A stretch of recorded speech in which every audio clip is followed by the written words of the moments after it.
Hey, everybody. Welcome to the Agency Side podcast. Today I'm here with Brett Banker from X&O, and we're really excited to hear about what he does in the creative agency space. Thank you so much for being on the show here, Brett. My pleasure.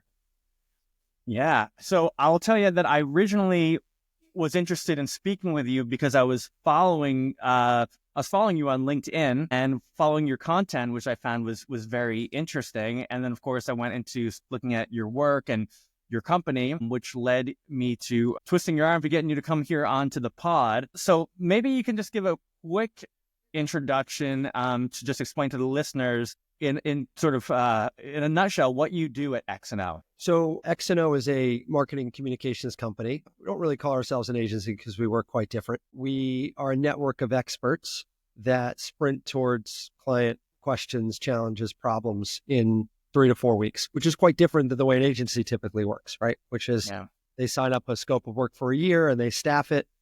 We have no staff.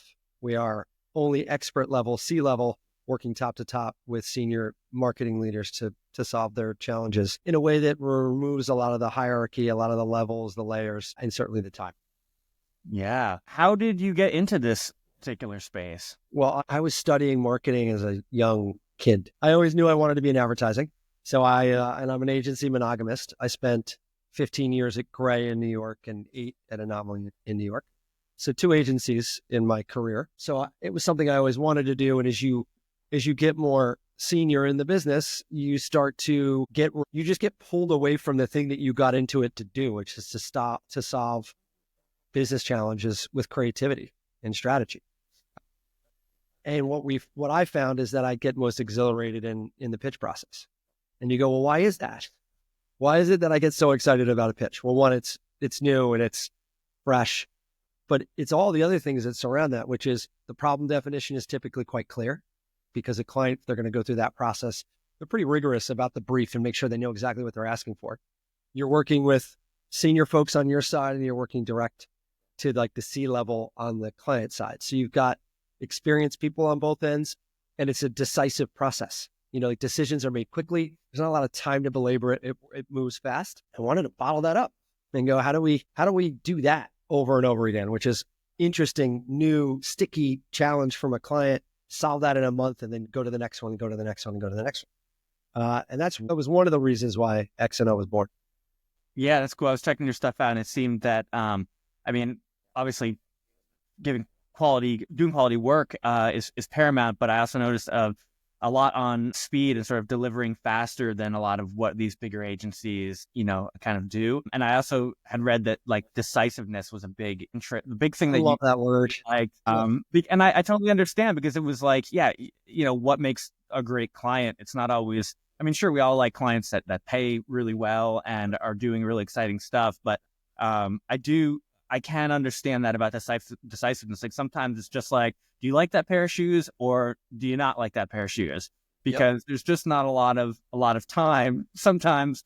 And it can be kind of frustrating. Sometimes you just have to really, so maybe you can describe how that. Look, I say all the time, and this goes both ways, but to me, the best relationships that I've ever had in the business world with a client, and the ones we seek out now at X&O, and we reflect this on ourselves, is decisiveness, ambition, and kindness. And if we can work with all 3 of those and get that in return, we just know we're going to be successful. And we typically are. And we look back now, we're in, 45, 50 projects deep in 2+ years. And the ones that are the most successful have all 3 of those because we're being treated differently. It's not transactional. We don't mind that it's a transactional initiative. I should take that back. It's just treated with respect and kindness and not like a vendor, like go do this thing. We're going to be successful if you give us the question, allow us to go bring back the answers and give us the time to go think about it. And then be really decisive at the points at which we need decisions made so that we can work at the pace that we're built to work at. And typically most clients want to work at. And I don't ever look back at my agency time and point the finger squarely at them because it's on both sides. Yeah. If you were to go to ChatGPT or Claude and say, what's the average client agency marketing timeline? It will give you a 12-week timeline, in 4 weeks to develop the brief and the strategy, in 6 weeks or 4 weeks to develop the creative with multiple rounds, and then 6 or 10 weeks to go produce it. It's just what we've come to accept, and we just need to disrupt that. And there's the only reason why we accept it is because both sides go, well, that's, I guess, the way it should be. Yeah. But then you just look at all the pressure points on both ends. The agencies want to work quickly so they can get to the next brief and the next challenge, and the clients need to get the work out in the world. But we just tend to get wrapped up in some of the complacency of time and say, it's okay. We have the time. Let's give it. Versus, no, imagine if we can do 12 weeks of work in 3 or 4. And what this model is proving is you can do it. That's awesome. What does it look like? Maybe you can walk me through when a client first comes to you, or you reaching out to them. I guess it's probably maybe a mix of both. Sure. What that kind of looks like maybe from the beginning. Yeah, I mean, look, the first step is chemistry, get to know each other, share our model and how we work, which is what I've just shared with you, and how we typically operate in our time frame. Bringing experts in, our experts are typically anonymous, which gives them the opportunity to think unencumbered, right? Proverbial headphones go on. We don't bother them. They don't have to rock up to 4 meetings. They just get to think. So we give them a sense of how we operate. Typically that's received well, because most clients, when we started X&O, we met with a lot of CMOs and old clients and agency folks that we knew from our past, just to get a sense of the insights and trends that we were feeling were being felt on all sides. And what we heard most consistency was like, I want big ideas and big answers, and I need them fast. And I just don't care as much where they come from anymore. They can come from the team that sits next to me, or they can come from an agency or a team I bring in for a week, or that asks someone to sit next to me. So that's the most consistent thing, is I need it fast and I want it to be great. So as we give them a sense of how we work, they tend to like that, because that's what they need, great work, and they need it fast, and they want to pay less money. And that is what we offer. And then the next question, or it could be a follow-up meeting, what we tell them is like, what are the things keeping you up at night? What are the what challenges or opportunities that either sit outside of the competency of the agencies or the teams that you currently work with? What are the things that if you give this to your current partner, they're at capacity and they will literally tip over if I give them one more thing? Or people have taken a crack at this and we can't quite solve it. And it literally keeps coming back and back and back to me.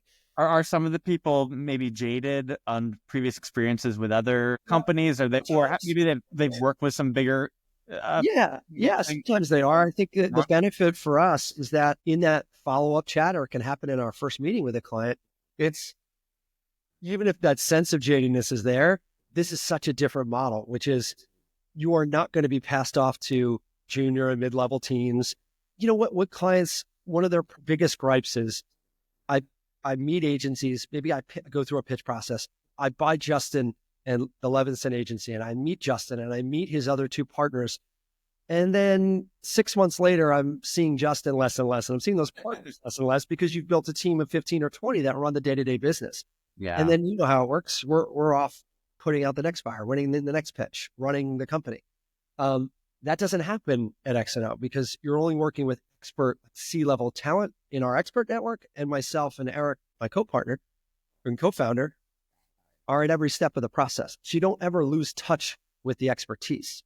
And I think that's just a big difference. And it's hard for an agency to replicate that, because they're scaling with their clients. So as they grow, they want bigger clients. And what used to be a $1 million scope of work was massive. 5 years later, it's the $5 million scope you're chasing. Now you need a team of 20 to run that, or the 10 million that you need 30. And clients are used to that. They're used to it becoming this massive team where, I might see the C-suite level folks and the people I fell in love with 3 times a year, either when it's on fire, or for a big check-in, right? Yeah. Or it was just a big seminal moment for the brand. And I think that's what's made them jaded. And we can just promise that won't happen. And that's typically what that second chat is like, just think of what are some of those problems. And unsurprisingly, there's usually, if not in our first creds meeting, if not then the second one, there is 3 or 4 that flow out. And they're all pretty consistent. It's, what does my brand stand for? Positioning. What's the big enduring platform creatively that this will, my brand can sit on for the next 5 years? What's the big campaign? What's the forward-facing communication? It could be, I don't know my audience that well. How do I get a better understanding of who I'm selling to? Or it could be a big business strategy question. How do I make my innovation pipeline more efficient? because I'm innovating 5 products a year and 4 of them are flops. Why is that? Right.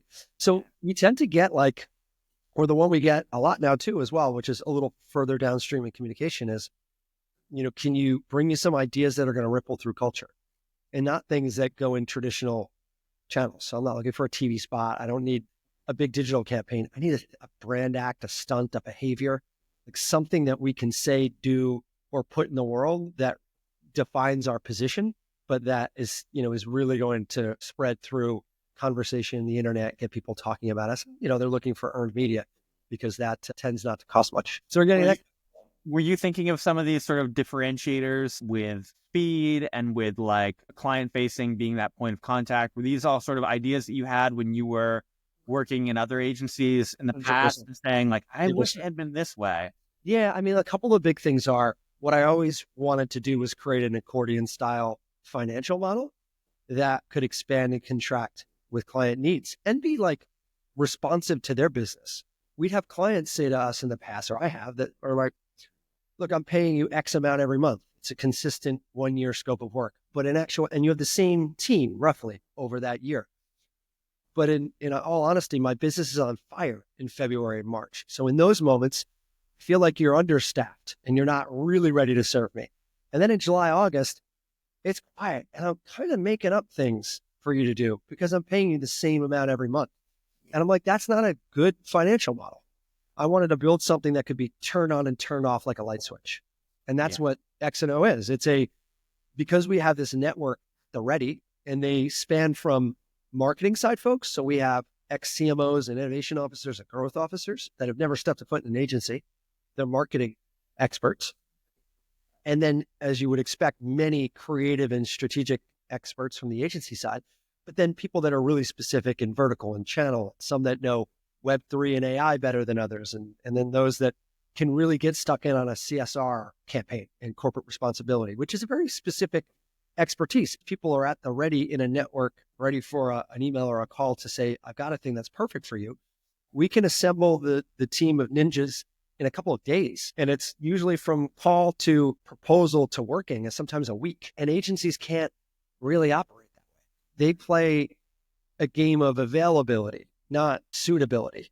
And our goal was, one, to answer this, the first thing was the financial model. I want to be able to turn it on and off so we can go, we're going to sprint against that problem for this money for this many weeks, and then we're done, we're off. And if that has to go through your system or go into testing, you're not paying me while that's happening. You're not looking to pay me for other things just to keep me busy. We're off. And there's great efficiency there for a client. So that was like one of the big driving factors for me and Eric. And then the other was this availability versus suitability. When you're in an agency, you can talk to a lot of people. Most of them will go, man, I am 125% allocated in my hours and time, which unless you're going to find some way that AI can untap another 25% of our brain, that's just not plausible, right? There's only 100% of you that you can give in your time. So when a new project would come in, you're like, as head of departments that Eric and I both were, you're like rearranging deck chairs. You're like, this person's perfect, but man, if I pull them off the other 3 things they're on, they're pivotal to those things. So they're not, I can't. So then you have to go down the line and maybe you find someone who's not perfect, but they're available. So that's the person that gets put on it. We don't ever have to play that game. We get to build the perfect team based on expertise because all the folks in our network are freelance. No one has a full-time job. They're all ideally waiting for that. They have their own gigs that they take in personally through their companies. But when we ring them up and say, we have the perfect job for you, what we ask is that they're fully dedicated over the time we're asking. And that's also a massive difference. And if you've worked in an agency, you feel that. You're like, man, I wish I had more time from Justin's brain. But Justin's on 4 other things. So now when you go back to that question earlier about time, there's no wonder why an agency is not delivering in 3 weeks. Rather, they're delivering in 3 months because you have 20% of all the team's brains because most people are spread across multiple things. And we really wanted to build a model, I have for a while, that got 100% focus of experts. And that's really hard to do within an agency. It sounds like another innovation that you've created here is your creative resourcing and how you've been able to manage that and find people. I know obviously I do a lot of recruitment in the agency space. I know that creative resourcing is not always easy. No.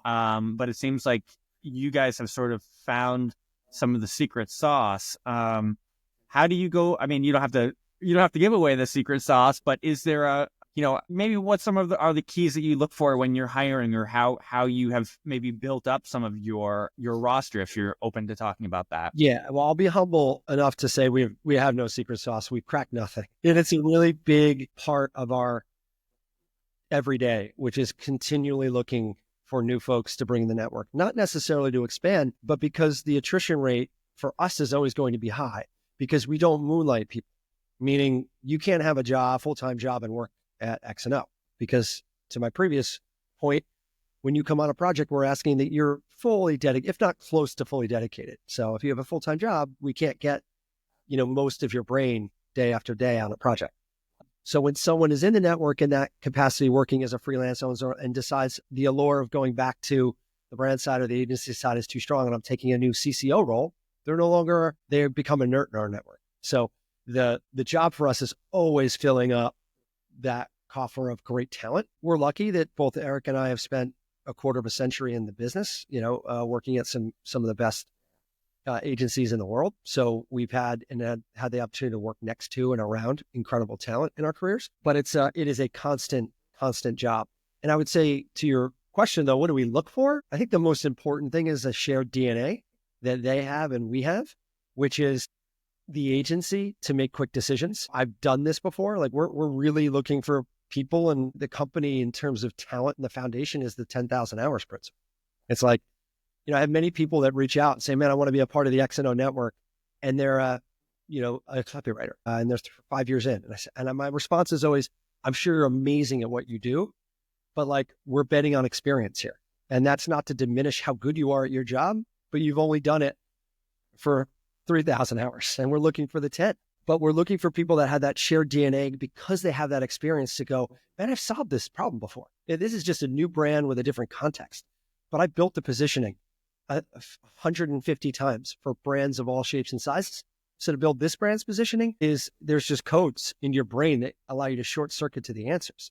As long as you're given a clear brief from us and all the information you need from the brand to really understand their context, you can get to that answer very quickly. So we're looking for people that want to work that way, that have the agency and the confidence to go, and the mettle to say, you want me to write a positioning in 5 days, where typically I've done that in 20. I can do that. Just don't put anything else in front of me. Let me focus on that one thing and I'll do it. But honestly, not everyone's wired that way. Some people want to sit in it. They want to ruminate in the problem. And that's okay, but that's not what works on the X&O side. You have to be like really comfortable, many times working by yourself to crack a problem. So that's probably the biggest thing we look for, is like that shared DNA of like, man, I've got it, and I move fast. I'm decisive. A lot of what we talked about at the beginning. Yeah. And then like, it's also this, people that have said, I'm kind of done with the working within the big machine and I want to do this thing on my own. We look for those people because we want them to be, this is a company of entrepreneurs, not just myself and Eric, but then a lot of our founders own their own LLC. They are people that have said they were working for the big agency or the big client and said, man, I can do this myself. And they've gone out on their own and done it. And when you've done that for a few years, you're wired differently now. You move at a different speed, a different pace. You don't let things get in your way. And again, you have agency to go, not just here's the answer, but to defend that answer, but to go, actually, the question you're asking is wrong. To us, to me and Eric, to the client, you asked me for X. I actually think you should be asking for Y. And like, those are the type of people that we want in the network. Love it. That's interesting. Maybe you can tell me how, because I know we've mentioned Eric, but I haven't really given him a tip of the hat yet. So he's your partner. Yes. How did you guys, how did that all happen? So we have known each other for 19 years now, which is, to say that aloud, you're like, just because it's not even my whole career in advertising. So we met at Gray in 07, worked together. We were both on Diageo, but on different brands, so didn't really work together for a few years. And then we came together on the NFL. He was running the creative side. I was running the account business strategy side. So we ran that business for years, and then a few TBS, TNT, a few entertainment properties. Then he went over to Anomaly. I came over there with him. He ended up running the creative department in New York. I was running the account department. And I think the thing is, what we always say about each other is, although he is a CCO and a creative and a writer by trade, and I'm a accountant, business strategist, and ops leader by trade, we both want to do the other side. So I love getting in and writing. I've always been someone who enjoys the writing side and just the creative side of the business. And I get to do more of that now because we're crafting and building answers strategically and creatively ourselves. And he's happy digging in on the ops and like really unpacking the problem. Or I'll shame him on this call, like loves to dig into a spreadsheet for now. And like for a long time was running, our accounts payable when I was doing the receivable. And there's not a lot of big agency CCOs that want to dig in and run finance, but like that's the way Eric's built. We're both kind of multi-hyphenate in that way, or just get excited about all sides of problem solving. And I think that's important to a partnership like this, is that, especially when you're building a company, there's no, I do this thing, you do that thing. It's like, no, we do everything. And at any given moment, one of us has to book a meeting or, solve a finance problem or crack a creative problem. Right. And that's what's made our partnership, I think, really successful. Yeah. Was there a lot of nerves that went involved when you first had to make the plunge? How was it, that feel? Oh, yeah. I'd say personally, and I'll speak for both of us, Eric was swimming in freelance water since 2020. So I think he was in a slightly different position. One, the comfort of, this is now 2022. I've been doing it for 2 years. It's going to be okay. But for me, I was still at my old agency and I had to resign both to build the company I mentioned earlier before we were online with my wife, and then also this. And that's a scary thing when you're in your mid 40s and you have 2 young kids and a wife and a couple mortgages, to leave the comfort of a salary and a family, when I say family, I mean, I was at Anomaly for 8 years and I have great reverence for that company and those people. And they treated me very well in my time there. And you have to step away from that and say, I'm going to go build something completely new and from scratch without any salary or revenue. It was scary. And then to the build of it all is, can you prove the proposition? Can you move at this pace and deliver quality output that we promise for the money that we believe it's worth, but is significantly less expensive than what agencies typically would charge for that? That's scary because you're actually, I talk a lot about the iron triangle, which is, typically it's good, fast, and inexpensive, and you can only have 2, right? That's a prevailing economic principle, and it's certainly one that gets talked about a lot in marketing and advertising, which is you got to capitulate on one. So I could give you great work and I could do it fast, but you're going to pay through the nose for it, right? Or, you're always going to, one, you have to sacrifice. And we were going, I think you don't have to sacrifice any of those. And that's scary because that is a principle that's existed for a very long time. And economists would say it's not really possible in certain places, but in this business you can.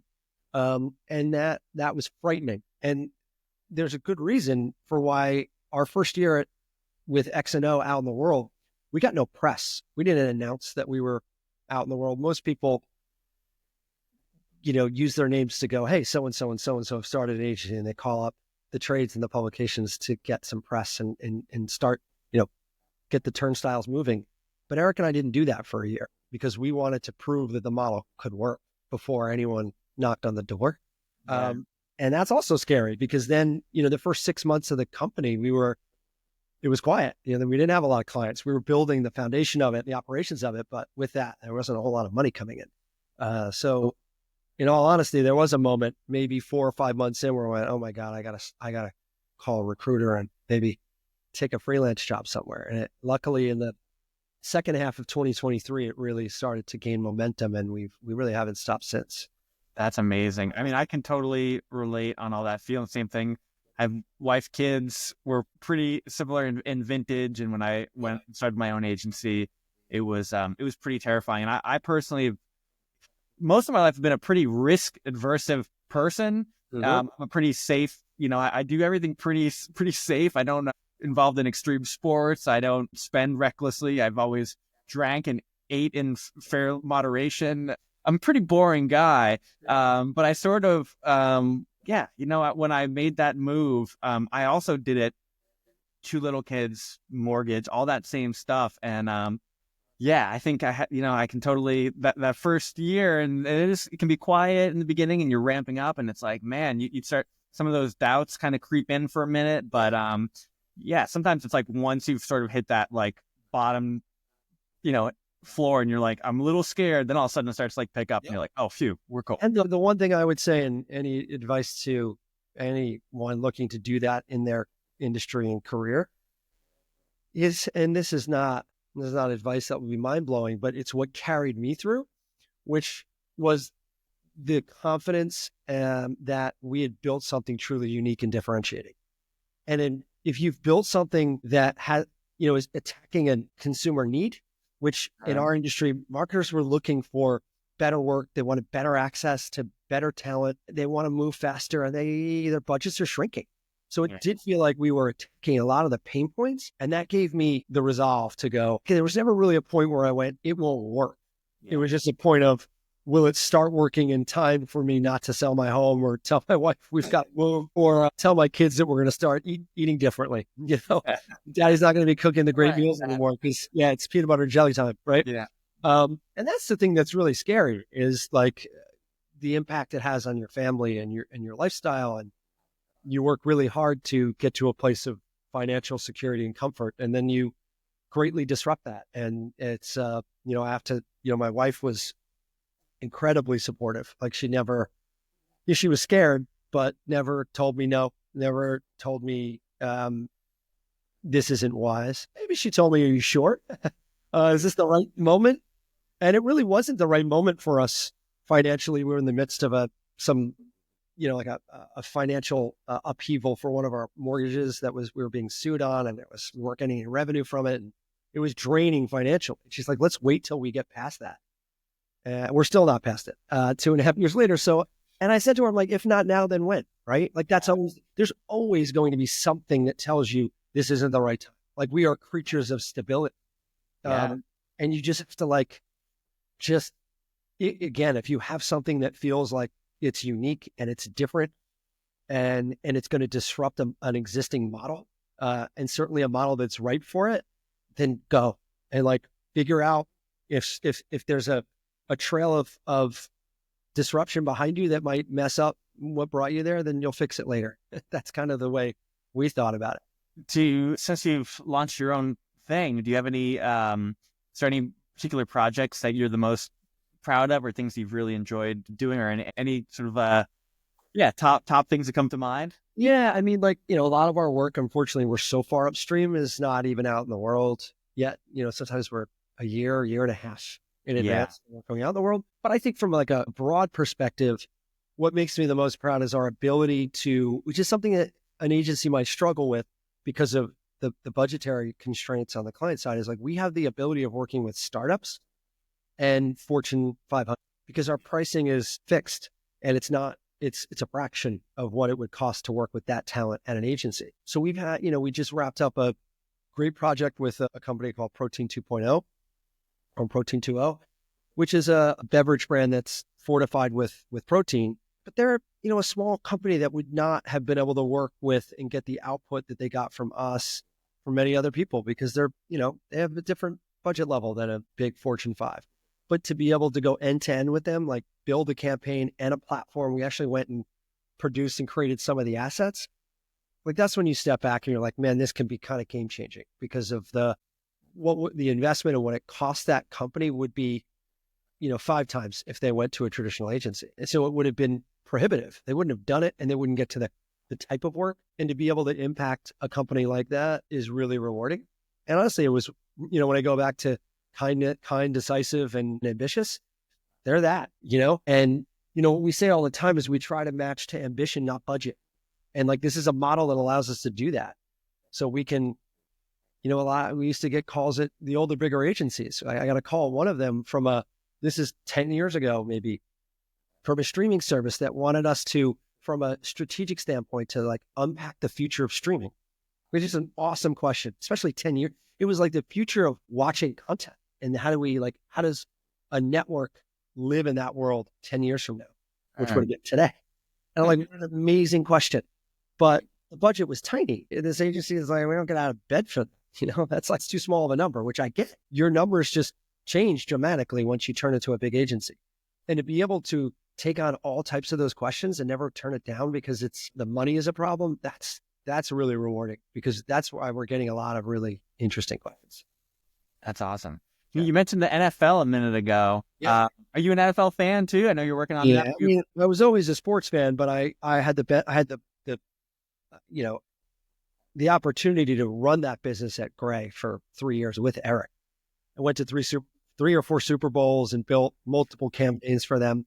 So I was always a big fan. But then once you're like inside the Shield and get to walk through the halls of the office and meet, the team up to the commissioner, you have a different relationship with the Shield than previous. So since that moment, I've been a massive fan. Yeah. Are you a Giants or a Jets fan? I mean, either way, is it any better? I'm a long time Giants fan. I haven't said it to my son yet, but I'm already like apologizing in advance that he is currently a Giants fan, but I am holding out hope that we will turn it around. Are you a Giants fan too? I mean, I actually like the Vikings, which is even more curse, right? Like from Fran Tarkington to Sam Darnold, you really can't. It's pretty heartbreaking. Even you're literally our last apex is when the Giants beat the Vikings in the playoffs 3 years ago. That was our last good moment in the last. Yeah. Well, at least the Giants had a lot of, Eli Manning really brought. Yeah, look, you have defeating Brady and we've been in a tough 10-year stretch, but we've got in my lifetime they won 4 Super Bowls. So that's why as a Vikings fan, they've never won, right? So history of the team. In the history of the team and the league. So I feel your pain, and that's tough. Yeah. I do like football. I'm a bigger baseball fan, to be honest, but I do I do follow football. Sometimes it can be a little violent for my liking. Yeah, it can be. And look, I'm a huge baseball fan. Eric and I ran Major League Baseball at another age at Anomaly for years. Oh, cool. So that was fun as well. We got a chance to go on that side and use our expertise from NFL and bring it over to MLB. And you could remain in just as it has just as much internal pain as maybe a Mets fan. Are you a Mets fan too? Yankee fan. So okay, yeah. Thank God, man. If I was a Met, my Eric is a Met fan, and I watched that pain unfold year on year. Man, yeah, my family's all Mets fans, and because I grew up in Jersey as well, and my parents are still like 86 Mets are still like in their. Yeah. Honestly, that was what made me a Yankee fan. My brother was a massive Mets fan when he was young, and we were a sibling rivalry. And they were so good, the Mets, that they were bad boys. And if you weren't a fan, and I started to like the Yankees, you almost start to dislike them because they win all the time. And they were so good in 86, 87, 88 that I went to the Yankee side just to butt up against him. Glad I did. Totally. I can almost thank him. It turns out you're winning. Yeah, exactly. Yeah. Do you have any other outside of sports, any other sort of fun hobbies or things that you? Yeah, I'm a massive cook. I love food. Oh, cool. Yeah, I've been cooking for now it's probably 30 plus years. So I learned a bit growing up from my mom, my grandma, my Nonna, Italian side of the family. That's cooking is a big part of culture. Nice. So, I always I listened and I learned a little bit from both of them. But then once I got out of college, I'd be the one in, living with 2 roommates. I'd always love to mess around and cook in the kitchen. And then I got serious about it in my mid to late 20s and started taking classes in New York and just trying to learn the trade of it a little bit. Not the trade, but the nuances of it, how to learn the foundations of sauces. And, it's like, it's no surprise that I like building ideas, right? Because it's all a soup, I'm probably at my happiest when I'm making, a stew or like a gravy or a sundae or something that needs ingredients and a bit of time and like the right attention, to let that thing sit together, because what it starts at is so different than what it finishes as. And I love the amalgamation of things to come together and make something. And then, man, to build something artistic that you can then eat. It's also something that I love. I've never been much of an artist. My wife is, but you put that thing up on a wall and it's beautiful to look at, but I kind of like eating my art. Yeah. It's really cool. It's good to have those extra hobbies. I mean, obviously mine is playing the You're just music. playing music. Uh, And I love music as well. I told you I played in my past, but I'd love to get back to that. I actually just asked my son, I'm like, would you like to take dad and son guitar lessons? Because, I played for 7 or 8 years in my youth, so I still remember it. I can still read sheet music, but I've just lost all the speed and the into it in the ear. So I need to get that back, but I'd love to get that back in my life. yeah, it's really I just love doing it. I love listening to music. Um I've always been interested in getting involved more into like putting music into film and TV and stuff like that. That's always been a Yeah. long-term goal of mine. So I Yeah. still hanging on. The rock and roll dream may have faded at this point in my life, but There's always an outlet. there's always something, There's always you can find that spark somewhere. Yeah. Totally. Well, Brett, it's really been a pleasure having you on and chatting with you today and having this conversation. I think offered a lot of great value to the folks that have been listening and in the creative agency community. And I'd love to have you on again in the future sometime and hear more about how things are going. And yeah, we're really happy to have you on. So thank you Oh for man, being here. I'm really appreciative that you've given me the time. I can't believe that was already almost 45 minutes, but I'm more than happy to come back, and hopefully next time I can share not just some of where we're headed, but maybe some of the places that we went to that weren't right. I will say that what's kept us consistent is that we stay true to our values and our vision. Like we haven't, from what we concepted X and O to be 3 years ago, has deviated very, very little. If not, it is almost zero. And I think that's one of the reasons why I think, seen some success is that like we've built a really strong position and foundation in the market, and we've never really deviated from it. So yeah, maybe next time I can tell you about whether we're still staying true to that and where we're Awesome, man. Well, really appreciate it, and have a great weekend and look forward to future conversations with you. Thanks, Justin. You as well. All right, man. Cheers. Cheers. Bye.